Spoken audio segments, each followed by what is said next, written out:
Good morning and good night. Thanks again for downloading the Body Snatchers podcast. If you like what you hear today, don't forget to subscribe and comment. So let's get started. Enjoy the show.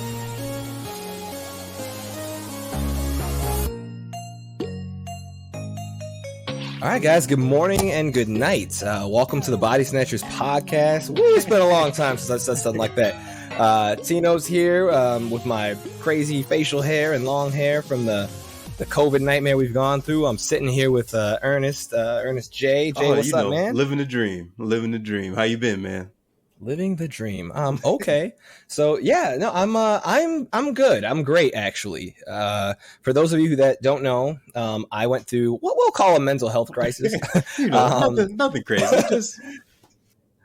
Well, I mean, it's not even that. I think for me personally, and as well as, many people out there, not just people involved with the podcast, peak COVID really affected things in a way where, I had a lot of soul searching and things that I needed to do. Like, life hit different. That's just what it was. And obviously, we're in a better place. The world is beginning to open back up. It is probably going to be a while before it's all there, but there's vaccinations, all that kind of stuff. So, I feel like we're on a good path. I personally sold my house and moved from Chicago to San Diego. So I am on the other side of the country now. But that's me. That's how things happen. We are in the infancy stages of beginning to fire up the podcast again and kind of restore things in a sense back to where they were. But for me, I'm hoping that we can do this thing a lot different than we used to. I'm hoping to make some better connections. I'm hoping that, we just kind of inspire, a little bit more hope and have good conversation with a lot of people that choose to take time out of their day to come into this podcast. Like, that means a lot for me. So, essentially I'm looking to have, a lot of like fresh news, things that are happening in the world. Let's have some real heart to heart discussions, as well as like, these reviews we've always known and loved, the things that, bring you guys here in the first place. So that's my 2 cents. What have you been up to? Man, well, Jay? It's like when the rest of the world was kind of ending, mine was just beginning. I had to word it like that because in the last year I've been married, went in and got hitched, made a baby. She is here in all her glory, a beautiful baby girl. So it's been great. I've been loving it. Never knew how much I wanted to be a father, but it's been great. Look, make me cry. I'll go grab her. I'll get her. I'll do it. She can't talk yet, but she will be the star of the podcast. We definitely need to have a post on the social media, like just to, kind of show the world your bundle of joy and share that, because I'm sure there's a lot of nerd dads that can relate. Obviously to Steven, who has had, a kid, or Gia, same thing, has a kid, Steven kids. Right. But like you are, like in the beginning process of, stepping into fatherhood as a young nerd, and you've got so many things to, to teach her. And that's got to be so exciting for you. I myself, like, my life melted. I was engaged. Like, I had all these things. But, I only say that to be super real with you guys and let you know, like, things that happened during COVID, really tested like the bonds, or maybe brought issues, that were lower to the surface. So for some people, it's like, yo, what are we waiting for? Let's go and let's get hitched. Let's do a thing. And then for others, it's like, we may not be the best fit. Right. So, I mean, and that's like personal stuff. So, I mean, put that aside. It also made me look at a lot of like streaming things. Like, I had been getting more serious with streaming, and I fully dived into a PC building business that has really changed my life and the perception of things. I've been featured by Asus, depending on how you want to say it, and a handful of other large, PC gaming companies. And it's just really changed the way that I feel about, like, my knowledge, my skill set, my creativity. And that's something that I want to learn to incorporate into this podcast that we've been doing for years. So, like, there's just so much growth all around that, like, happens from COVID. And I hate to be like this guy that's like twisting things. But I just think that that's something we, should talk about. I don't want to sit here and highlight all the bad. And then, like, for you, like, bro, you had a pandemic baby, Right. Like, it goes back to what you were saying, though, like, how you wanted to kind of inspire and give people hope, which is the baby's middle name, by the way. Dahlia Hope. It's chef's kiss. Beautiful. Oh, okay. But like you said, it's definitely about inspiring and giving hope. And, even though things are bad overall in the world, but you can find some light in there, bits and pieces, is it's all together, peaks and valleys. You know, it's all part of the journey. It absolutely is, and I think that if that's the one thing I regret from the podcast, it's abandoning like normalcy for people who did tune in on a weekly basis. And for that, like I do apologize, but at the same time, like I feel like we really needed to strengthen, correct our foundation. Yeah. The stage of our podcast when it started off was, it was for fun. In ways it was vulgar. I was definitely more naive. There's a lot of things that looking back, I'm not super proud of, but I also can't erase like, who I was or what I thought this was going to be versus, where I am today. There's been a lot of growth as a human being. So, I mean, I'm not encouraging anybody to, but if you choose to go way back in the podcast, you're like, yikes. At least I feel that way. And with where we are moving forward, I really want this to become a place, of positivity and honesty and like that sort of thing. Cause I think that like being more real, more raw with people is better. I don't think that you need to, swear, make jokes about everything. Like just truly be ourselves and share that with you, cause like the one thing I miss is like getting emails and like comments, publicly with people like, yo, you said X, Y, and Z. And that really resonated with me. I tuned in cause I'm a nerd, but I'm staying because I found these other things. Mm-hmm. And like, I really want to capitalize on that moving forward. So it's like Body Snatchers, gaming, video, blah, blah, blah, blah, blah. But at the end of the day, like we're becoming friends with people and helping them get through their day and helping them travel back to work for the few people that have to go back. You essential people. You're also essential. I mean, I'm essential. I'm essential from the home. Look, I wish they was like, nah, you get in this office. We need you here. I'm like, come on, man. I live radio distance away. I can just chirp me and we can figure this out. Call me, beat me if you want to reach me, but don't. Right. But don't. But don't. It's cool. So look, I realize, we're a good 5-6 minutes into the show. So I just wanted to say, hey guys, thank you for coming back. We are reestablishing RSS feed connections. Things will be happening. Today, a couple of things that I'd like to talk about. One, there's been a couple of things going on between Black Widow, Scarlett Johansson, Disney that we just wanted to touch base on, see how people feel about some of that as far as news related things are concerned. And two, kind of one of the core things of the show that I'd like to discuss, He-Man, Masters of the Universe. It's really called Masters of the Universe Revelations, I think is the title that they went with. Yeah, which is a short, like, what was that, 5 or 6 episodes, I think, on Netflix. It was just 5. Yeah, it was just 5. Oh, good read, man. I got it in between my viewings of Elmo. As a new father, I definitely got the Elmo in rotation. So it wasn't bad at all, though. Nice. I did mine between work because of who I am as a person. Like, yo, you taking a lot of bathroom breaks, and I was like, I mean, shh, mind your business. Right. Listen to this whole music. It's smooth. That jazz blowing. Mm-hmm. Tosses in AirPod Pros.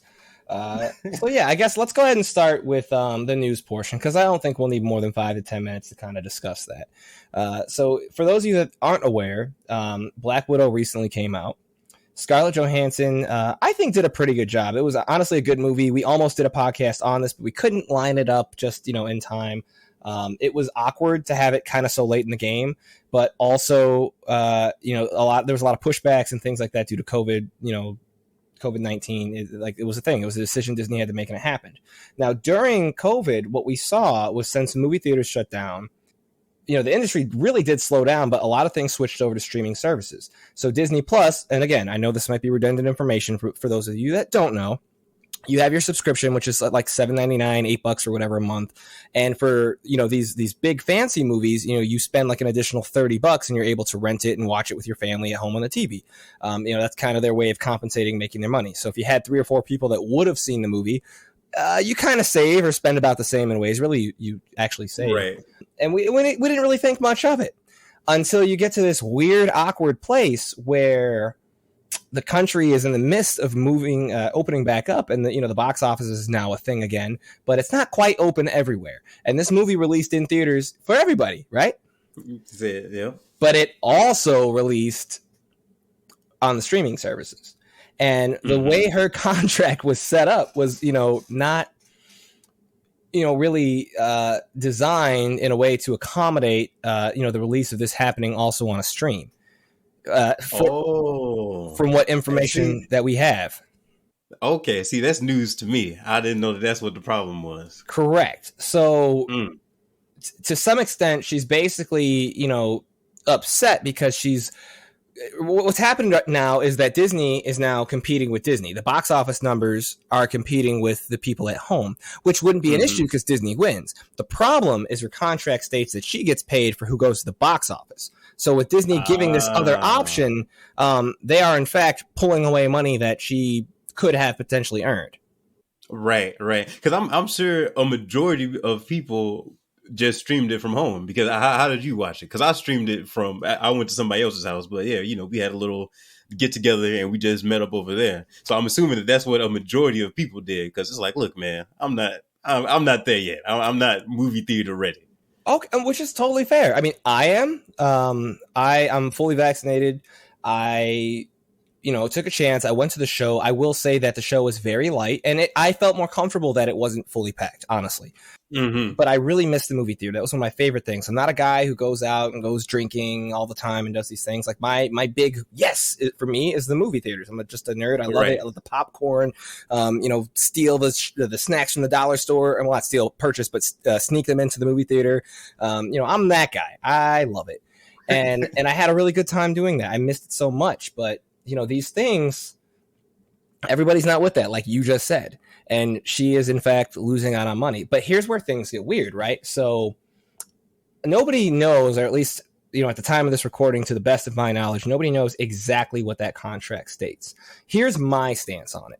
And it's not going to make everybody happy. But I feel like, you know what I mean? Like, let's say it anyways.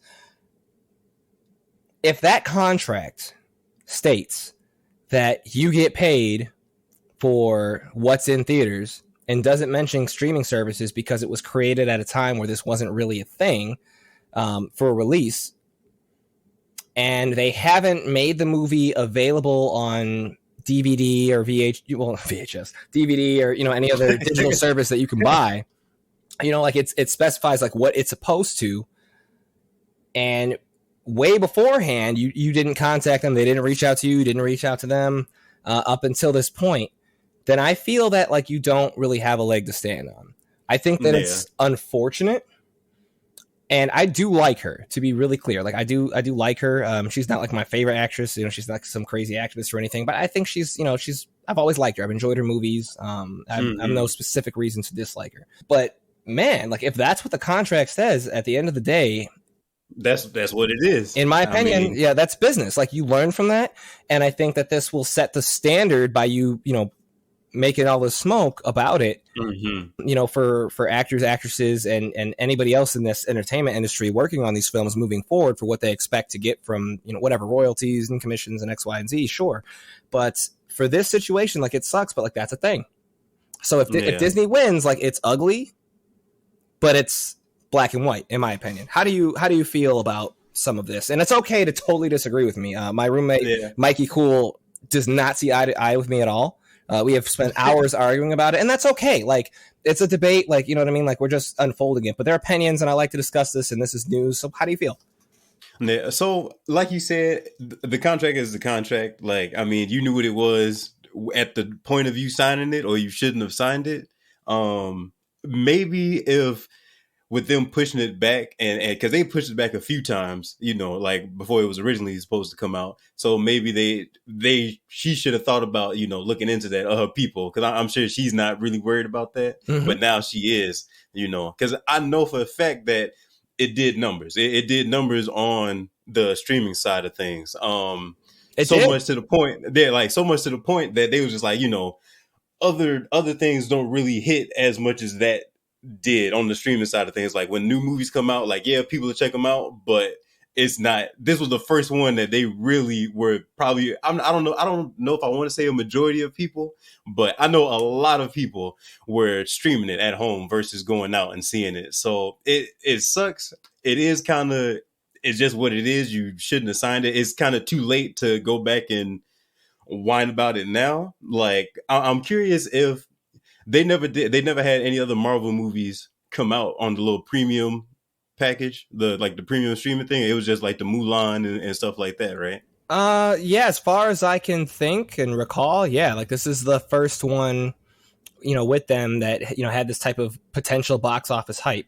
But there's a couple of things, like that again, personal opinions, but when we look at it, it's like, so Disney could have, if they wanted to, released this film last year when it was supposed to come out during this crisis when there was, like 10 theaters in America, it felt like open. Mm-hmm. And she would have been stuck with that minimal amount of theaters and people not even wanting to go there. And that's what you would have gotten. That's how the dust would have settled, and they would have waited 6 months or 120 days, whatever it is in the contract, to make this available for purchase, and then you begin getting your money out of that, and that's it. Huge L across the board. They didn't do that. They pushed it all back. I think that they waited for the best time they possibly could in order to make this work, to maximize, money for her and themselves is how I look at it. And also they pushed back as far as they could in a way that doesn't totally mess up the alignment for everything else that Marvel had planned. Right. And in the meantime, they doubled down and worked on, these releases on Disney Plus where you don't spend additional money. So we're looking at like Falcon Winter Soldier and WandaVision and Loki, and they have other things in the works that are coming out to tie this universe together, to maximize money, to make you want to get to the theater, or make your purchases online if that's what you choose to do. So I think from a business standpoint, it just kind of like is what it is. Like, I'm not saying it's necessarily the right thing. Like, I'd feel better for a couple of things. I'd feel better if, one, Scarlett Johansson was like, look, I am going after them, but I'm going after them because I'm trying to represent like all these artists, that, potentially are getting robbed, and I'm trying to make a voice and make waves and make a difference because, we are working people, blah, blah, blah, blah, blah. But that's not what we're doing. This is, whether or not it's a selfish act is not really my business, but that's how it feels. And it's just harder to get behind that because you had a contract and like, it's a shitty deal. I get it. Yeah. But it feels very selfish in ways. And it's just hard for me to take the time out of my day to be like, yo, you guys need to, so I hope that something comes to her, but it didn't. The other thing that I would have enjoyed is if Disney was like, okay, look, here's what it is. We are not going to redo this contract, but, out of the kindness of our hearts, you're on your way out of the door. Thank you for your time, and everything that happened at Disney.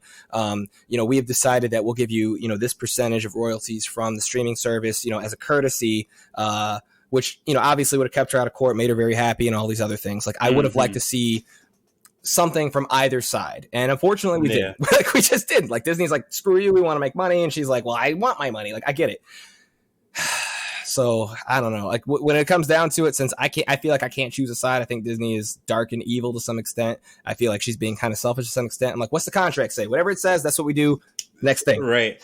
I mean, but you got to think about it, man. It's a corporation. You know what I mean? And it's just like, so they're going to get theirs, even if it makes you upset a little bit now.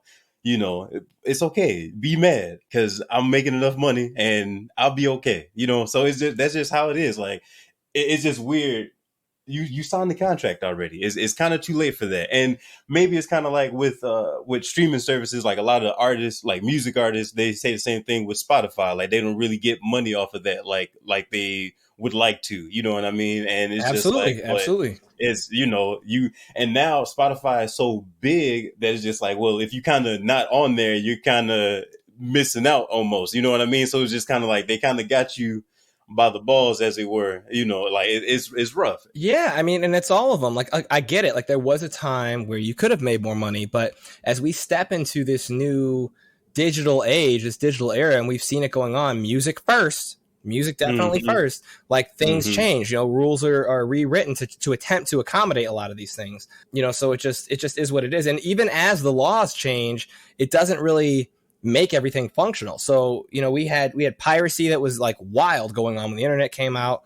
Then we had some white knights like Metallica that came out and they're like, we hate you, Napster. And like, we went through all these phases, so now we've got, more legitimate streaming services to combat that. We've got stores like, iTunes where you can purchase music for 99 cents or $1.29 a song, something like that, so that royalties are, you're able to generate revenue again. You're making less, but you're not losing out. Yeah. Which is important. But then there's other things like as these laws change and get modified. So look at like all the DMCA rules with like Twitch, for instance. That's something where, the technicalities of certain laws make it to where, now you're able to attack streamers who really aren't related. Like, music has been a part of, video games and all these other things for forever. But like they're treating it like a commercial. Like a commercial can't just take a song and toss it in. You need to pay out royalties X, Y, and Z for like those sounds, even though it's not really you like listening to the music. Right. So it becomes this weird gray area. Yeah, I always thought that was weird because it's just like, I instead of a commercial, I always put it like in my mind compared it to movies. You know what I mean? Like how they would use it just in the background and in driving scenes and stuff like that. But it's just like you can't treat streamers the same way you would a multi-million-dollar company. Like it's kind of weird. Like I don't know. It's odd. It's a weird thing how they got it set. I mean, and it comes down to everybody wanting a piece of the pie. So you can't attack like a streamer directly, but Twitch can. And by Twitch, I mean Amazon. So let's attack Amazon directly and hold them responsible because they're another huge, conglomerate that's taken over. And it's just like this vicious cycle. And I am not an expert, nor do I claim to be somebody who, has the know-how of how to do this right, like whether it be with music or with what's beginning to happen with movies. We have to see what happens. I mean, at the end of the day, look, I just want everybody to get a piece of the pie that they deserve. I hope that they do. Yeah. I hope that they get the acknowledgement, the credit, the money that, goes into this to some extent. And I hope that movie theaters, for me, and that's my selfish desire, are still an option when all this ends, because there was a time where, things got so bad during COVID. My biggest fear was that like, this was just going to go away, like how most drive-in movie theaters have gone away and that sort of thing. And that's terrifying to me because that's my happiness. Right. But I think it's not that it'll go away. It just have to change. It has to find a way to change with the times. So you got to maybe drive-ins could come back. I can see drive-ins coming back now, and that'll work. They are very common out here on the West Coast. I haven't gone to one yet, but like I was at a Starbucks just this morning, and I heard like two teenagers lying like, "Girl, you want to go see that Black Widow movie at the drive-in?" I was like, "Y'all still do that here? I haven't had that in 20 years in Chicago." Yeah, so I think and it'll work. It'll kind of work with the social distancing aspect, but we'll see. Like you said, you just hope that everybody can get a piece, because it's not like these movies, especially a Marvel movie, like they're not making enough money for everybody to be happy. You know what I mean? Like, yes. But it all depends what they want to do. At the end of the day, like even though I may not like it, taking emotions out of the equation, Disney is a business. So they're going to fight business. One of the biggest in the world, and they're going to fight tooth and nail to ensure that they're making enough money. And they honestly, like from a smaller business perspective, if it were me, and this is going to sound bad, but if it were me and I had an employee, let's say Scarlett Johansson, and she put in her 2 weeks because she's on her way out the door and was getting this last hoorah in. I mean, if there was a technicality where like I can make more money and I'm only paying her, exactly what's owed, right. He was like, "Bye, Felicia." That's it. Yeah. I mean, more or less. So, like, yikes. Like, I hope it works out for you. And, if anybody disagrees with me, that's okay. I'm not here to make anybody angry. I'm not here to say like screw artists or anything like that moving forward. I'm just saying like, I'm looking at both sides as evenly as I possibly can, and applying, real world applications to both sides, like just trying not to be emotional about it. And that's how I feel. But I would be super curious to hear, what people think. You don't have to attack me personally, or Mr. J, but, like just let us know what you think. I think it's an interesting conversation piece, and I'm really interested to see what happens when all the dust settles and for like what this does, like moving forward for these, because as the world opens up, ultimately it's going to open back up fully at some point. But like you said, it's going to be changed. So I don't believe that the streaming services, for these are going to change. I think we're going to see a lot more options. I think we're going to see movie theater chains have their own apps that they're pushing out, in conjunction with HBO Max and Netflix and everybody else. And I'm here for it. I just want to know how it's going to work out for everybody else. Yeah, we just have to see, because I think HBO, they like, and Warner Brothers, they were saying that next year they don't plan on having the streaming stuff. They were just like, you can only watch the new movies back at the theater. But I think they were just kind of saying that, kind of hoping, you know what I mean? Like kind of depending on how things go. They got to take a stance, but they're breaking record numbers. Because so I don't think theaters are going away. I just think they're going to get a piece of the pie, and the things are going to change. It's an opportunity for extra ad space. Mm-hmm. You know, you're not limited to, you know, Marcus Cinemas or, you know, whatever respective theater chain we're talking about. You know, I don't have to deal like Marcus Cinemas, like that's big in Chicago. They are a national chain, so maybe people aren't familiar, but like I always do that eye roll when you sit down right before the movie starts. There's like that awkward 2-minute scene where he's like, "Hi, I'm Greg Marcus, and this is my family. Welcome to the show." Like, look, I like that you were, you know, trying to like make it more personable or whatever, but also as somebody who's, you know, an avid movie theater goer, I get kind of tired of it. Like, I know who you are, Greg. Where's my skip button? Right. I will gladly spend $5 to skip. And in Chicago in the wintertime, like sometimes I don't want to go to the show, you know? Maybe I want to invite 2 or 3 friends over. Like, it's rare. It's very rare, but maybe. But maybe. There's a chance. Maybe. So, all right. We've put a lot of time into that, and I know we're getting a little bit pressed. That I guess that kind of turned into the bread and butter. We'll say what's split. It's been nice talking to you, man. I missed you. Oh, look, I miss you too, man. And I miss everyone, all the guys, all the listeners. It's been. Put your hand on the like prison. Look, put your hand on the webcam. If you guys are listening audibly, we're putting our hands on there. Oh God, my calluses from the gym. Jesus. Yeah. I don't have to worry about that. I can't quit you. Move over here. I can't. I keep them soft for the baby. That's actually very cute. All right, so. He-Man. You know what's interesting about this? I keep saying He-Man because that's what I've known for the last 30 years or so. Right. But I applaud them for calling it Masters of the Universe Revelation because it's encompassing like the Masters of the Universe. They're not just centering He-Man. And in fact, if you think that this series is about He-Man, you'll be pleasantly surprised, I hope, to find that it's not. Like, you know what I mean? Like it's his universe. He's in the first 10, 15, like that cut.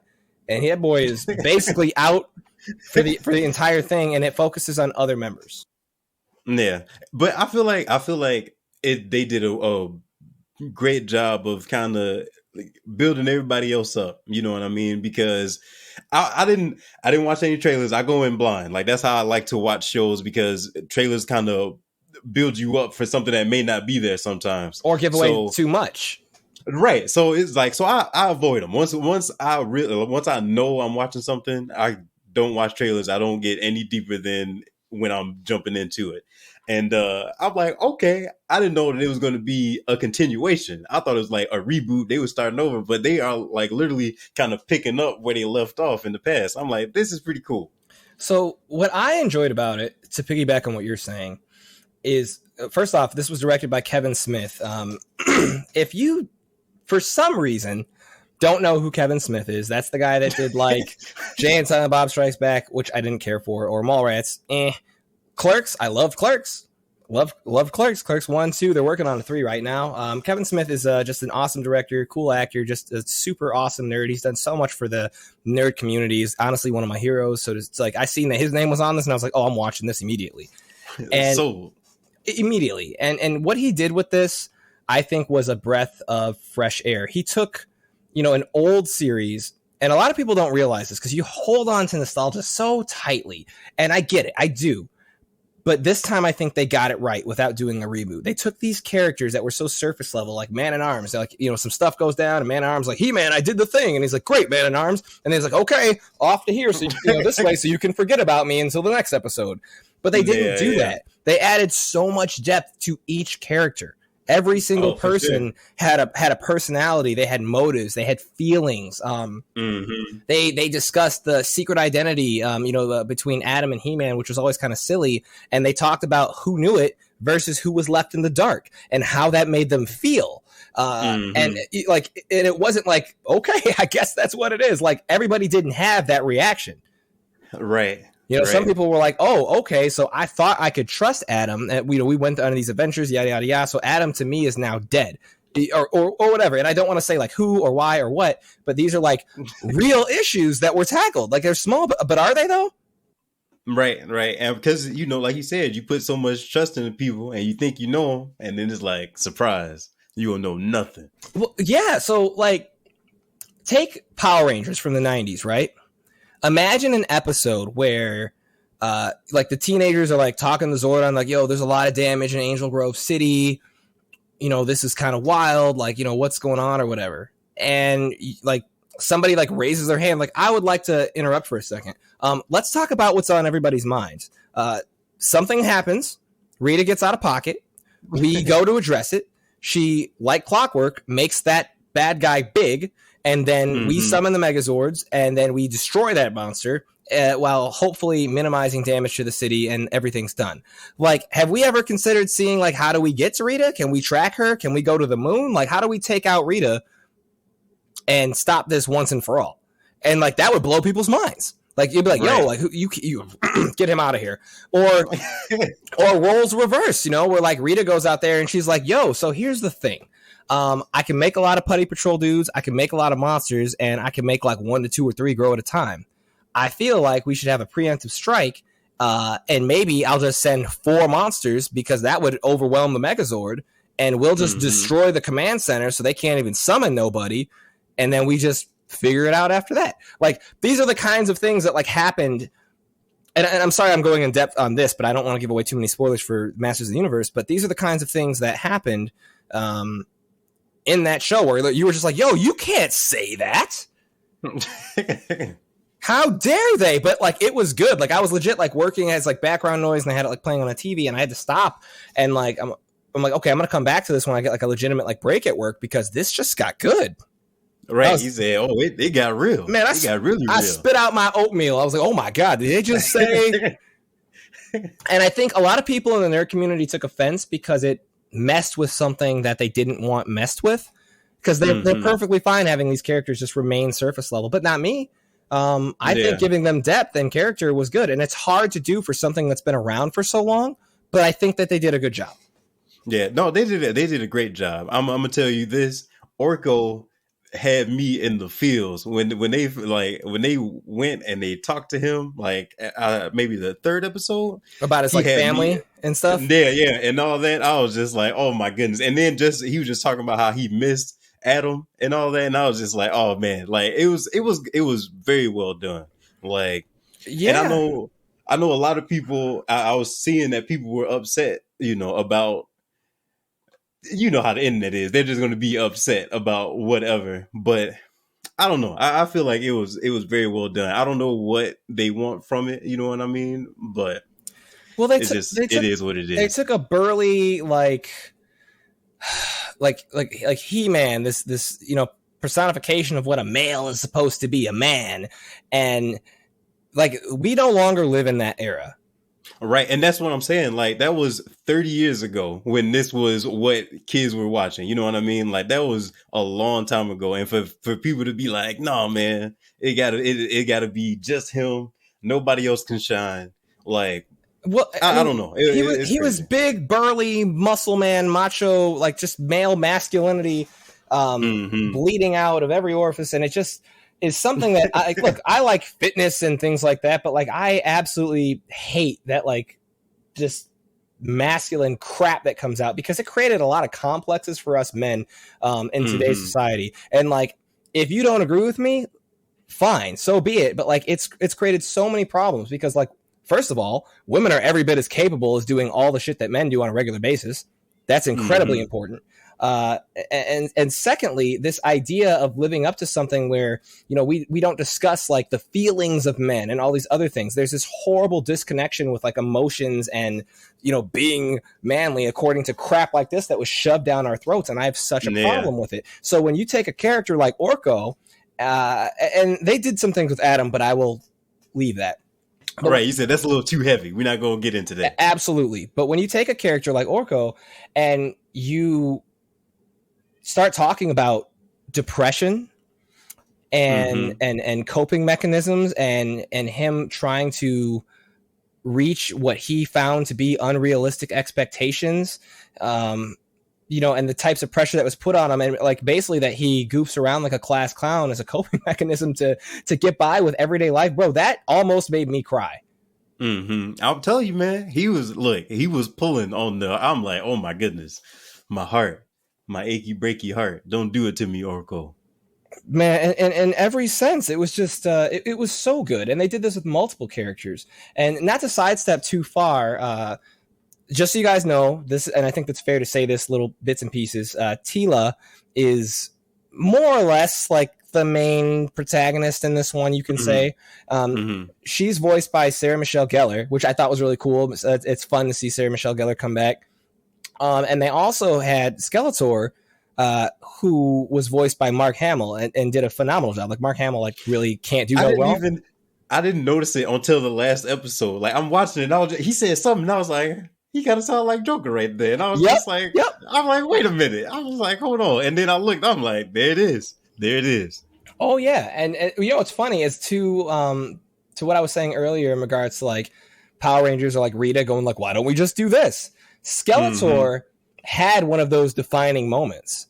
Man, that was where he was like, wild. Yo, enough of the games, right? Like we've been playing for 30 years. Adam. Right. I'm done. Yeah, time for play is over. Okay, I thought about it, and this is what we're going to do today. And you're just, and this is all in the first like 10 minutes of the first episode. And you're like, what? Excuse me? What? Yeah. I knew when I recommended this to you, I knew you were going to enjoy it. Like, I figured you'd be like, okay, here's the thing, I'll check it out. But like, just like me, I was like, I don't know, I'm skeptical because of like, you know, the way that I look at He-Man and the masculinity and all that. And I was like, okay, like I'm a fan, but like, kind of. And then I saw it and it's like, this different. I got it. Right.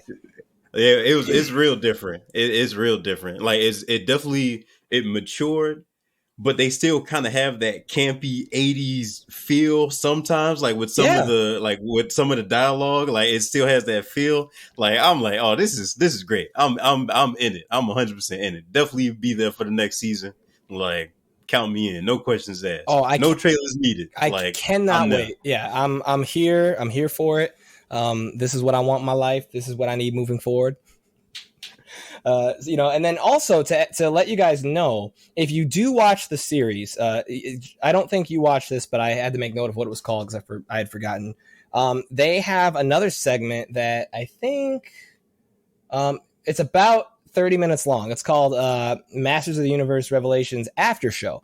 And this is kind of like, remember they used to do like after The Walking Dead, they would have like a show where they would discuss things afterwards, like bring on an actor or actress. Right. Yeah, this is like a fun little tie-in. So it's got like Mark Hamill and Sarah Michelle Gellar and a bunch of the other voice actors involved. And they just get a chance to discuss like the creativity, the process of what they went through during COVID, and some of the modifications and things that they had to change in order to get this done. And it's just a really interesting thing. It's short, sweet. I enjoyed it. I'd say, Jay, if you get some time, you know, for the fun of it, like just look it up as a new fan like myself. It's worth checking out. Yeah, it came on and I was like, I don't know. And then was like, oh, this is good. Mark Hamill interviews are really, really good. Kevin Smith is talking a lot about like, you know, the angles that he was trying to approach this at, and you know, just what he thought it could be versus like kind of where it landed, where it was. It's fun. Oh, that's cool. I would like to hear, like, you know, like you said, where he thought it would be, where he wanted it to go, and what he ended up with, and how he felt about it. Because I hope that, you know, whatever flack he did catch online, that it doesn't kind of sway him too hard from keep doing what he's doing. Because like the animation was dope.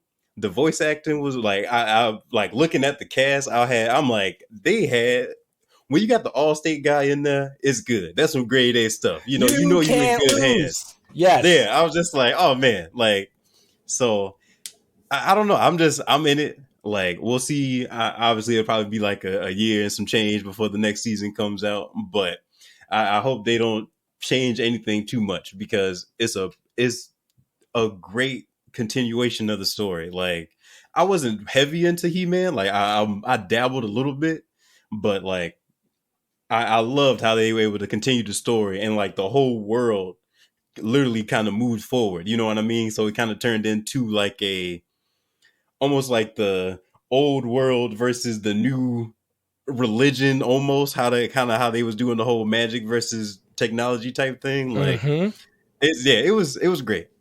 It was great. All right. Well, I don't want to say any more, but, you know, again, I really think that you guys should take the time to watch this. If you have Netflix, most people do these days. It's an easy thing to watch. Again, it's about 5 or 6 episodes, which I believe ran about 25-30 minutes. So it's easy to digest. It doesn't take very long. I think it'll bring some enjoyment to your life. I think it'll make you feel better to see some of these characters have more depth if you were a He-Man fan. If you don't, like, fine, whatever, like, to each their own. But I feel like it's the right direction to go in, I think. Yeah, for sure. And I wouldn't be upset moving forward if like a lot of these characters, get a little bit more depth to them, to modernize and humanize them, really is the term that I should be using. So, and I feel like, it wouldn't work if they kept it, we're just trying to be macho men about everything. Like, I don't know. I feel like overall people kind of want more than that from the stuff they're watching. Like, I don't know. Well, not that people only want more. I think that people deserve more. Yeah. Because we live in a time where you have, because due to streaming and manga and comic books and all these things going on, there's so much media that, can be digested in all these ways. And there's a certain responsibility, I think, where we need to acknowledge some things in society. I think like that, like if you look at Marvel comics, that's a thing that like we grew up loving because there was a lot of relatable things in there. We look at Peter Parker's, Spider-Man being one of the all-time, best-selling comics and loved heroes of all time because it was relatable. He was, a kid and from New York that's just always down on his luck, and things were just never going the right way. And even when he did good, good didn't mean that he won. Right. Sometimes the right good isn't always good enough. Yeah, the right thing to do wasn't always there. Or, to take X-Men, and there's so many different ways you can break that down. You can look at, Charles Xavier and Magneto, going head to head, where both parties at their core feel like they're right and they have a just cause. And that becomes relatable for minorities when you're looking at like a Malcolm X, versus like Martin Luther King type deal. I mean, there's so many different ways that you can spin this, and it's not wrong. It's just relatable. With mutants being different and being hunted down and whatever. Like, not to spend too much time on X-Men, but these type of issues and things are super, super, super, super important. And I think for some people that wanted to avoid or gloss over it, you had a safe place for real surface level things like He-Man and probably in ways like Thundercats and like a lot of like our favorite things, because there's all this cool other stuff going on, so we didn't talk about it. But you can have your cake and eat it too, right?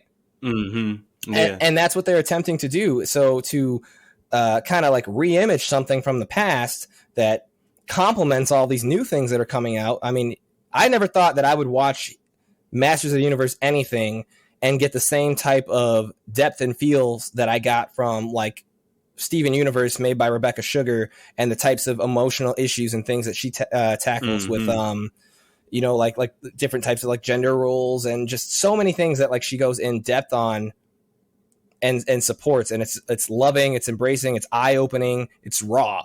And I never thought I would have got that from Masters of the Universe ever. Yeah. 100%. Absolutely. So indubitably.